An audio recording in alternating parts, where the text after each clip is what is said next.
د ګناه پیټ دی را پنکړ سرګردان دی کړم اے لالا دی دنیا ستړی ستومان دی کړم جنت زموږ په کورونو کې اتمنو اوریدونکو ستاسو پام راړو د الحاج مولوي محمد یاسین فهیم صاحب د جنت زموږ په کورونو کې و خبرونو ته اے لالا دی دنیا ستړی ستومان دی کړم څښتن می کولای کړم پیدا بسم الله الرحمن الرحيم الحمد لله رب العالمين حمد الشاكرين الصلاة والسلام على سيد الأنبياء والمرسلين سيدنا ونبينا وشفيعنا ومولانا محمد وعلى آله وأصحابه الطيبين الطاهرين قدرمنو اوریدونکو د ژوند د لارې د خپرونې مینوالو السلام علیکم ورحمة الله وبرکاته ستاسو روغتیا او خوشحالي د پاک رب نه غواړم په دې هیله چې د صحت او عافیت جامې پر تن ولرئ او خوشحالي مو په برخه وي دا د زه محمد یاسین فهیم د ژوند د لارې د خپرونې په وړاندې کولو کې ستاسو په خدمت کې یم زموږ د نن ورځې د خپرونې موضوع بیا هم جنت زموږ په کورونو کې قدرمنو اوریدونکو اوس نو زموږ خبرې او زموږ خطاب ښځې او خاوند ته دی هغو دواړو ته دا وایم مینه یو رفتار او چلند دی محبت یو کردار دی یوازې احساسات مدفون او هیر شوي نه دي باید حرکت وکړو خاوند ته وایم ته او د ستا د ژوند ملګرې دغه مینه او محبت باید را څرګند کړئ که چیرې د ښځې او خاوند ترمنځ اړیکه له یو بل سره جدا او وپاشل شي څه ګمان کوئ چې راتلونکي نسلونه به څنګه رالوی شي تر کومه به شیطان زموږ په کورونو کې څریږي تر کومه به ګناهونه ترسره کیږي کور زموږ وروستنۍ هیله ده که چیرې له منځه یوړل شي د راتلونکو کلونو لپاره د هیڅ پرمختګ تمه مه لرئ نو خاوند او میرمنې ته وایم چې د محبت د الفت او د مینې ژوند تیر کړئ تر څو ستاسو اولادونه ستاسو نه درس واخلئ راشي دا نفرتونه دا بدبختۍ چې یو بل سره لرئ دا پرېږدئ د خپل د کور فضا په مینې او په محبت سره ډکه کړئ یوه ډیره لویه ستونزه چې د ښځې او د خاوند ترمنځ شته د محبت او د مینې د لمنځه تلل دي خو زه درته وایم راځئ هغه محبت او مینه چې ستاسو په منځ کې له لمنځه تللې ده هغه بیرته راوګرځوئ تاسو نه دا پوښتنه کوم آیا محبت او مینه تر یوې مودې پورې صلاحیت لري تر یوې مودې پورې مصرف لري چې تر هغې وروسته تمام او ختم شي یا ښایي محبت او مینه راوګرځي او کور ډک شي نه محبت او مینه راګرځي راځئ کورونه د مینې او د محبت نه ډک کړئ نفرتونه کرکې د یو بل سره جنګ جدل او جګړې پرېږدئ د خاوند او د میرمنې ترمنځ مینه او محبت پر دې ختمیږي چې هغوی خپل منځونو کې کمې خبرې کوي خاوند د خپلې ښځې خبرو ته غوږ نږدي چې ښځه ما ته څه وایي چې زه په خلاصو غوږونو سره واورم همدارنګه میرمن د خپل خاوند خبرو ته غوږ نږدي چې د خپل خاوند خبرې واوري نو د دوی ترمنځ خبرې کمې شي او دا د خبرو کمېدل د مینې او د محبت د لمنځه تلل دي تر واده وړاندې به دواړو ډېرې زیاتې خبرې کولې نن ورځ خو لا ټیلیفونونه دي چې واده یې نه وي په ساعتونو ساعتونو باندې په ټیلیفونونو کې غږیږي او د واده په ابتدا کې هم سره ډېرې خبرې کوي خو تر دې وروسته خبرې کمیږي تر دې اندازې چې په خاوند باندې د ښځې خبره بدلګیږي او په میرمن باندې د خاوند خبره بدلګیږي نو دا د دې لامل ده چې د ښځې او د خاوند ترمنځ مینه او محبت له منځه ځي نه راځئ خپلو کورونو ته خپلو منځونو ته مینه او محبت بیا راوګرځوئ دویم لامل چې د میرمنې او د خاوند ترمنځ محبت له منځه وړي هغه د کور څخه د تیښتې لپاره د بهانې پیدا کول دي. خاوند همیشه فکر کوي چې په کومه بهانه له کور څخه ووځي هغه ته څه وویل شي چې کور پرېږدي او د دوستانو خوا ته ولاړ شي او بچیان او ښځه په خپل کور کې یوازې پرېږدي. داسې کورنۍ شته. دریم هغه څیز چې د خاوند او د میرمنې ترمنځ مینه او محبت ختموي هغه دا دی چې هر یو د یو بل په بدیو باندې تمرکز کوي. که خاوند نه یو بد کار وشي تل لپاره ښځه هغه بدي په خپلو سترګو کې ساتي. د خاوند ټولې نیکیارې بیا هیروي. که د ښځې نه یوه بدي وشي خاوند تل لپاره هغه په خپلو سترګو کې ساتي د خپلې میرمنې نورې نیکیانې هیرې کړي. هر یو که خاوند وي او که میرمن وي یوازې بده خبره راسپړي او هغې ته ګوري. محمد رسول الله صلی الله علیه وسلم څه وایي؟ د حدیث واورئ: لا یفرک مؤمن مؤمنة ان کره منها خلقا رضی منها آخر. هیڅ مؤمن دی له یوې مؤمنې ښځې سره کینه نه کوي. که چیرې یو له اخلاقو څخه یې بدې شي نورې ځانګړې یې خوښیږي. دا اجازه مور کوه چې شیطان یو کار ترسره کړي چې یوازې او یوازې بدیو ته نظر وکړي، خوبیو او ښکلاوو ته یې هم نظر کوه. دغه خطاب او زما دغه وینا ښځې او خاوند دواړو ته دي. انسان دی، د خاوند نه به هم سهوه کیږي، د ښځې نه به هم سهوه کیږي، خو ټوله ورځ به موږ دې بدیو ته نه ګورو چې هغه د دې لامل وګرځي چې د خاوند او د ښځې ترمنځ مینه او محبت له منځه یوسي. نه نیکیو ته یې هم نظر وکړه. سړی هم تیروتنه کوي، ښځه هم اشتباهات لري او له هماغه لومړۍ ورځې څخه دا تیروتنې وي، مګر په دې پړاو کې یوازې بدیو ته نظر کیږي او نیکي د دواړو هیروي. نو چې کله نیکي د دواړو هیره شي د دوی ترمنځ د مینې او د محبت د له منځه تللو لامل وګرځي. څلورم هغه څیز چې د ښځې او د خاوند ترمنځ مینه او محبت ختموي هغه د خاوند او د ښځې ترمنځ فراق او جداوالی دی. له یو بل سره اړیکه نه نیسي، حتی اړیکه نه لري او خوښیږي نه چې خاوند د خپلې میرمنې سره خبره وکړي او میرمنې د خپل خاوند سره وکړي. پنځم څیز چې د خاوند او د ښځې ترمنځ مینه او محبت کموي له منځه وړي هغه د کور څخه د باندې د عشق او د مینې لټه ده. دا خبره ښځې او خاوند دواړو ته متوجه ده. دا داسې څیزونو ته ورننوتل دي قدرمنو اوریدونکو چې الله رب العزت په غصه کوي. له کور څخه د باندې د محبت او مینې لټه او پیدا کول زیاتې ستونزې لري چې ښایي پر خیانت پای ته ورسیږي، ښایي د ګناه او معصیت لامل وګرځي او الله رب العزت په غصه کړي. شیطان درته هغه څه چې ستا په لاس او واک کې نشته ښکلی کوي او تر هغه څه یې دومره زیات درته ښکلی کوي چې ستا په لاس او واک کې دي او هغه څه چې ستا په واک کې دي ته پرې راضي او خوښ نه.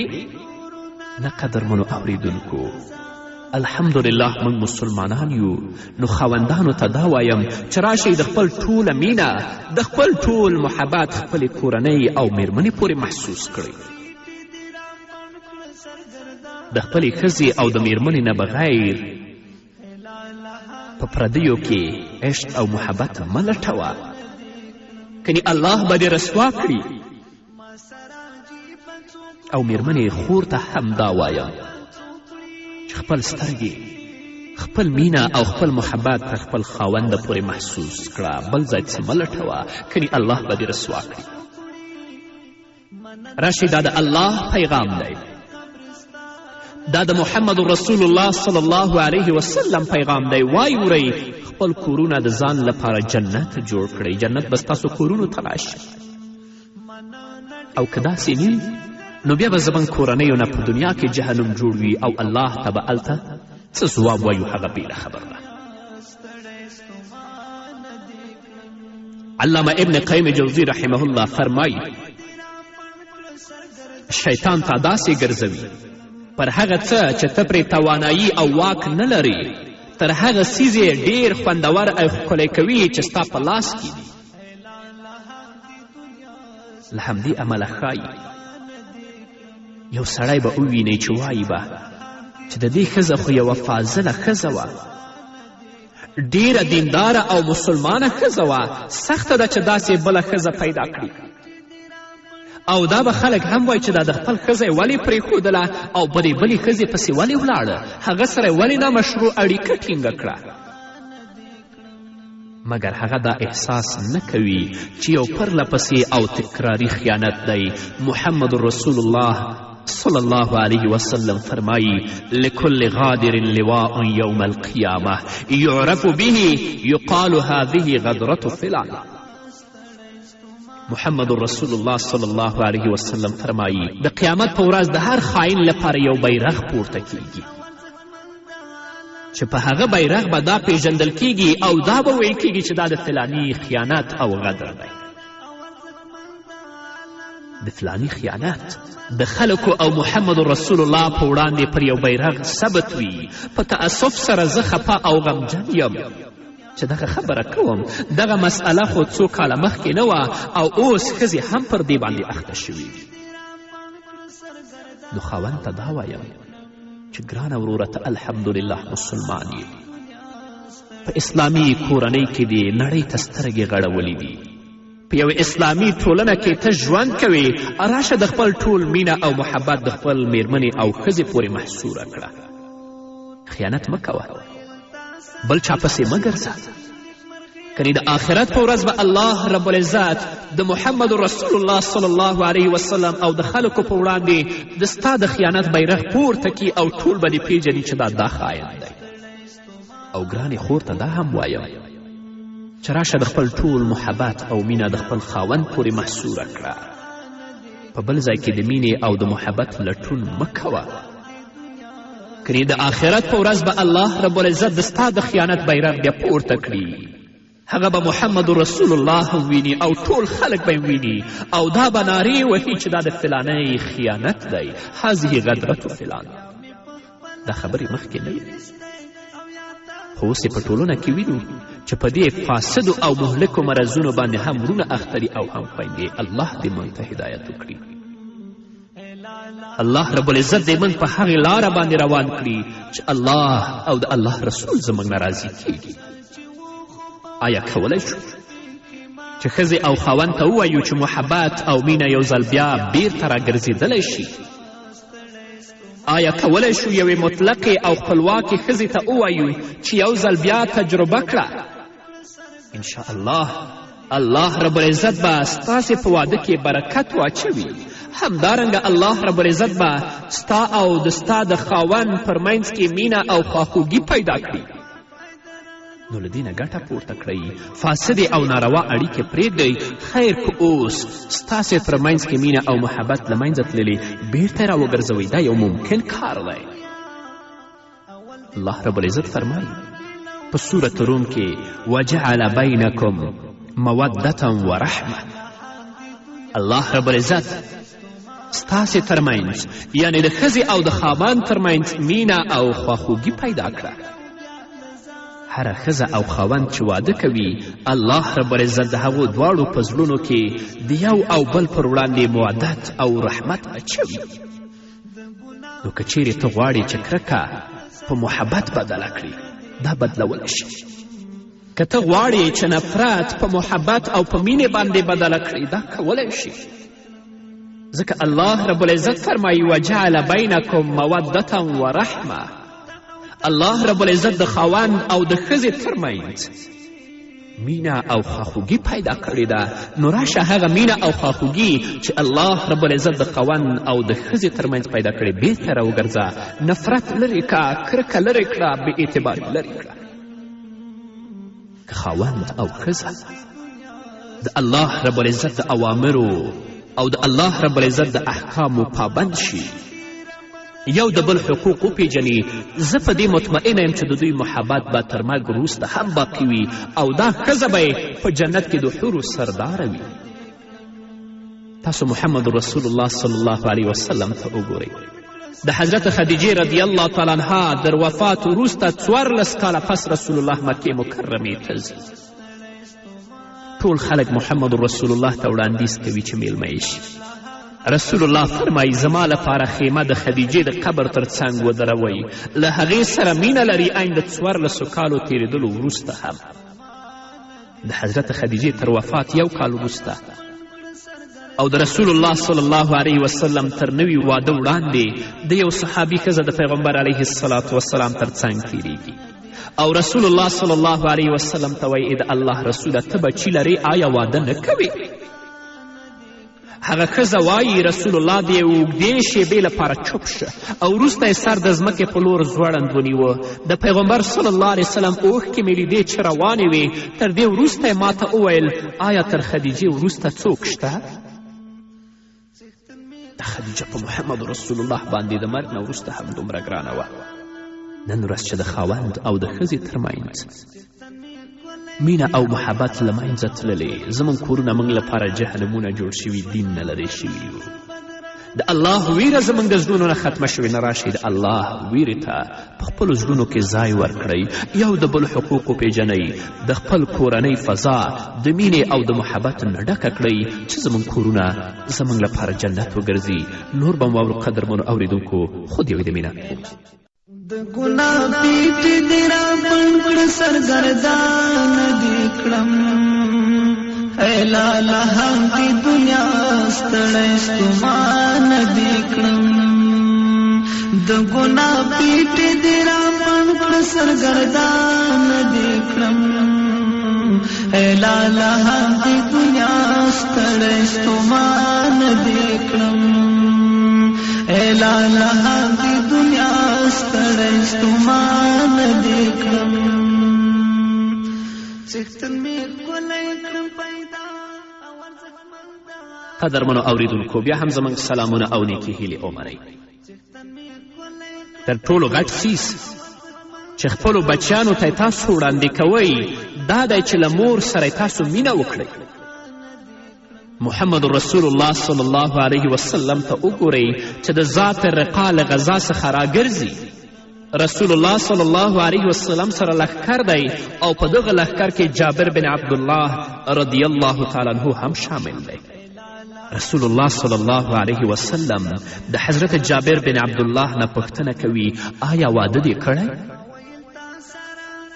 جابر بن عبدالله رضی الله تعالی عنه رسول اکرم صلی الله علیه وسلم ته ځواب ورکوي هو د الله رسوله واده مې کړی. پیغمبر علیه الصلاة وسلام ورنه پوښتنه کوي چې آیا تا واده له کونډې سره کړی که له پیغلې سره؟ حضرت جابر بن عبدالله رضی الله تعالی عنه ورته وایي ای د الله رسوله ما له کونډې سره واده کړی. رسول الله صلی الله علیه وسلم له حضرت جابر بن عبدالله نه بیا پوښتنه کوي ولې ای جابره ولې د له پیغلې سره واده نه کوه؟ حضرت جابر بن عبدالله رضی الله تعالی عنه ورته په ځواب کې وایي زما 9 خویندې دي، غوښتل مې چې له یوې داسې ښځې سره واده وکړم چې له هغو سره مرسته وکړي او د هغو څارنه وکړي. محمد رسول الله صلی الله علیه وسلم ورته فرمایي ای جابره ښه کار دې کړی دی. د دې نه وروسته نبی کریم صلی الله علیه وسلم حضرت جابر بن عبدالله ته یوه عجیبه خبره کوي او دا ورته وایي ای جابره کله چې مدینې منورې ته وګرځېدو مدینې منورې ته موږ نه ننوځو تر څو ستا میرمن ستا راتګ ته پاملرونکې نشي او ستا لپاره د ناستې ځای چمتو نه کړي. آیا عجیبه نه ده قدرمنو اوریدونکو؟ د یو لښکر قمندان محمد رسول الله صلی الله علیه وسلم چې له جګړې څخه راګرځي لښکر ته پام کوي تر څو یوه ښځه د خپل خاوند د راتګ لپاره ځان چمتو کړي. آیا دغه موضوع تر دې اندازې پورې ارزښتمنه ده؟ ځکه که داسې ونه کړي کیدای شي چې د دوی خاوندان لاس په خیانت باندې پورته کړي او د شیطان په لومه او په جال کې وغورځېږي. بخښنه غواړم په دې ځای کې د میرمنو نظر دې خواته را اړول غواړم چې پیغمبر صلی الله علیه وسلم غواړي هغوی دې د خپلو خاوندانو له رسېدلو څخه مخکې باید خبرې شي چې د خپل خاوندانو لپاره د ناستې ځای چمتو کړي. ډېرې ښځې پر دې معنا نه پوهیږي، نو نتیجه یې دا ده چې خاوند یې په یوې بلې ښځې پسې ګرځي او د قبول او منلو وړ خبره نه ده چې بیا د دوی په منځ کې محبت او مینه په کرکې او په نفرت سره بدله شي. نه راشئ د محمد رسول الله صلی الله علیه وسلم وینا واورئ. د محمد رسول الله صلی الله علیه وسلم په طریقو باندې پل کیدی، والله په دې متیقنه یم چې جنت به زموږ کورونو ته راسي. نن موږ لرې دی حضرت ابابکر صدیق رضی الله تعالی عنه د مرګ په بستره کې وصیت وکړ چې هیڅوک دې ورته انتظار نه کوي او یا دې د چا انتظار وکړي. وصیت یې وکړه چې کله زه وفات کیږم نو ماته دې زما میرمن حضرت اسما بنت عمیس رضی الله تعالی عنها غسل راکړي. د ابابکر صدیق رضی الله تعالی عنه نه سړیو پوښتنه وکړه ولې ای ابابکره؟ حضرت ابابکر صدیق رضی الله تعالی عنه ورته فرمایي دا زما زړه ته تر بل هر چا نږدې ده. ګورې د ابابکر صدیق رضی الله تعالی عنه مینې او الفت ده چې د خپل د مرګ په شیبو کې هم د خپل د مینې او د الفت اظهار کوي. محمد رسول الله صلی الله علیه وسلم د حضرت عایشې رضی الله تعالی عنها په خوا کې ناست دی نږدې. رسول الله صلی الله علیه وسلم د حضرت عایشې رضی الله تعالی عنها نه اجازه غواړي، ورته وایي ای عایشې ما ته اجازه راکړه چې د یو ساعت لپاره مې د خپل پروردګار لمونځ او عبادت وکړم. تاسو ګورئ عایشه رضی الله تعالی عنها اوس محمد رسول الله صلی الله علیه وسلم ته څومره ښکلې خبره کوي. عایشه رضی الله تعالی عنها محمد رسول الله ته وایي د الله رسوله نږدېوالی دې خوښوم، خو لکن ستا غوښتنې ته زه غوروالی ورکوم، یعنې ډېر زیات خوښوم چې ته مې تر څنګ اوسې مګر هغه څه چې تا خوشحاله وي پر هغه څه چې ما خوشحاله وي غوروالی ورکوم. راشئ خویندو واورئ. تاسو ګورئ د حضرت عایشې رضی الله تعالی عنها خبرو ته ولې د خپل کورونو فضا د مینې او د محبت نه نه ډکوئ؟ ولې دا کرکې او نفرتونه نه وباسئ د خپلو کورنیو نه؟ تاسو اوس رسول الله صلی الله علیه وسلم ته ګورئ، یوه ورځ کور ته راننوځي چې د حضرت عایشې رضی الله تعالی عنها په لاس کې جام دی اوبه څښي. عایشه رضی الله تعالی عنها رسول الله صلی الله علیه وسلم ته یې د الله رسوله اوبه څښي. پیغمبر علیه الصلاة والسلام ورته وایي هو اوبه څښم، خو چې کله جام په لاس کې ورکوي د عایشې رضی الله تعالی عنها نه پوښتنه کوي ای عایشې د جام په کوم ځای کې تا خوله ایښې چې هغه ځای نه زه اوبه وڅښم. دې ته مینه وایي، دې ته محبت وایي او دې ته ژوند وایي. د خپل ژوند لږ هم مطالعه کړئ. یو کس حضرت علی کرم الله وجهه ته وایي چې ستا اړیکه د محمد رسول الله لور سره یعنې فاطمة الزهرا سره څنګه اړیکه ده؟ حضرت علی کرم الله وجهه ورته په ځواب کې وایي د محمد رسول الله لور زما سکون او ناوې ده، غوښه یې زما له وینې او غوښې سره ګډه ده، هغه زما ښځه ژوندون او آرام ده، غوښه یې زما پر غوښې او وینې ګډه ده. آیا کله دې داسې اظهار د مینې او محبت خپلې میرمن سره کړی؟ یوه ورځ محمد رسول الله صلی الله علیه وسلم د فاطمة الزهرا رضی الله تعالی عنها او د حضرت علی کرم الله وجهه کور ته ورځي. د واده 7 کلونه تیر شوي. د فاطمة الزهرا او د حضرت علی کرم الله وجهه د خندا غږ پورته و، په اوچت اواز سره یې خندل. کله چې محمد رسول الله صلی الله علیه وسلم پرې ورننوت له شرم او خجالت څخه دواړه غلي شول، هم فاطمه هم علی. محمد رسول الله صلی الله علیه وسلم ترې پوښتنه کوي ولې مو خندل؟ علی رضی الله تعالی عنه ورته فرمایي ای د الله رسوله فاطمه ما ته وایي چې زه له تا څخه مشره یم او حال دا چې زه د فاطمې نه مشر یم. فاطمه اوس څه وایي محمد رسول الله ته؟ نه بلکې زه له هغه څخه مشره یم.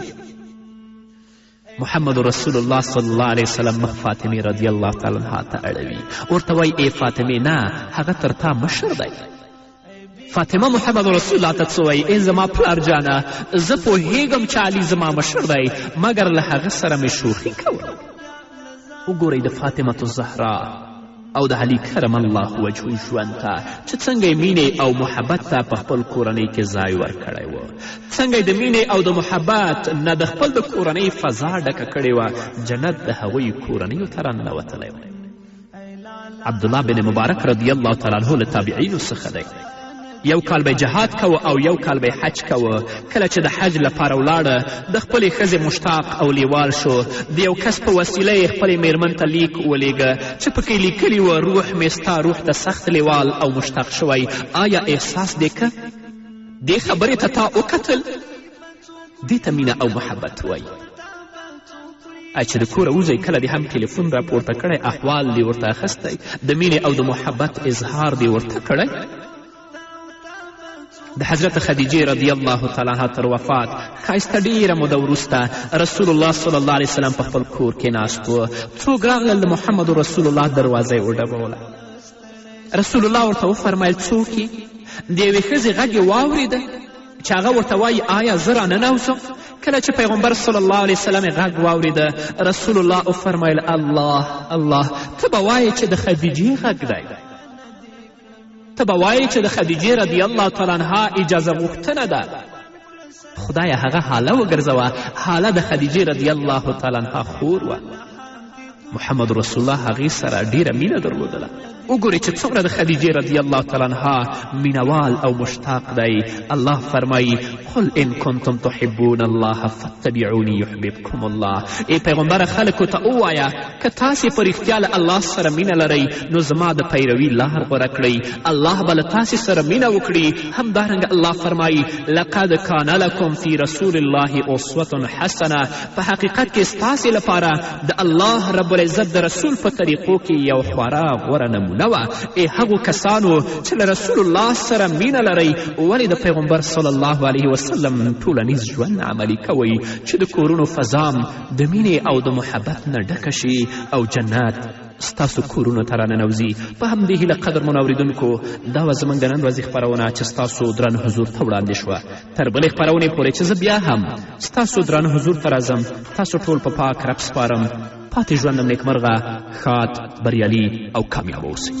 چښتن مې ښکلی کړ پیدا او ارزښتمند عالم پلا ملا چې بدرنګه ورځانه دې کړم. ای لالا د دنیا ستړی ستومانه دې کړم. د ګناه پیټې دې راپڼ کړ سرګردانه دې کړم. ای لالا د دنیا ستړی ستومانه دې کړم. ما ویل تا سره به راشي نیکمرغي او سکون، ما ویل تا سره به راشي نیکمرغي او سکون. څومره چې ډېره شوې همهمره پریشانه دې کړم. ای لالا د دنیا ستړی ستومانه دې کړم. د ګناه پیټې دې راپڼ کړ سرګردانه دې کړم. ای لالا د دنیا ستړی ستومانه دې کړم.